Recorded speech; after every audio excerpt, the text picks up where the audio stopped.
मातेचा लेक तो मराठ्यांचा राजा होता. भवानी मातेचा लेक तो मराठ्यांचा राजा होता. झुकला नाही कोणासमोर मुघलाचा तो बाप होता. झुकला नाही कोणासमोर मुघलाचा तो बाप होता. आले किती गेले किती उडून गेले भराभरा. आले किती गेले किती उडून गेले भराभरा. संपला नाही आणि संपणार नाही माझ्या शिवबाचा दरारा. अंधार फार झाला आता दिवा पाहिजे. महाराष्ट्राला पुन्हा एकदा जिजाऊंचा शिवा पाहिजे.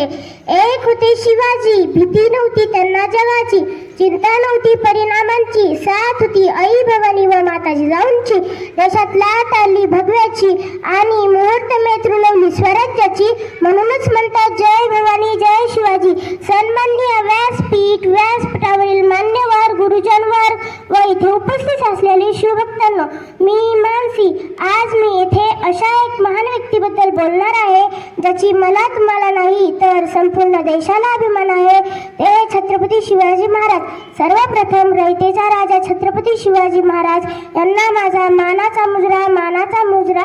19 फेब्रुवारी 1630 हा सोन्याचा दिवस. मंगलनी महाराष्ट्रातील पुणे जिल्ह्यातील शिवनेरी किल्ल्यावर एका सिंहाचा जन्म झाला. तो सिंह छत्रपती शिवाजीराजे भोसले होई शहाजीराजे व जिजाऊचे पुत्र होते. शिवराय लहानपणापासून अत्यंत हुशार व चालाक्ष बुद्धीचे होते. माता जिजाऊंनी बाल वयातच स्वराज्याचे स्वप्न त्यांच्या मनात रुजवले. तर वडील शहाजीराजाकडून शौर्याचा वारसा मिळाला. माता जिजाऊंनी उत्तम संस्कार व शिकवण दिली. तर एवढे बोलून मी माझे 2 शब्द संपवते. जय हिंद जय भारत.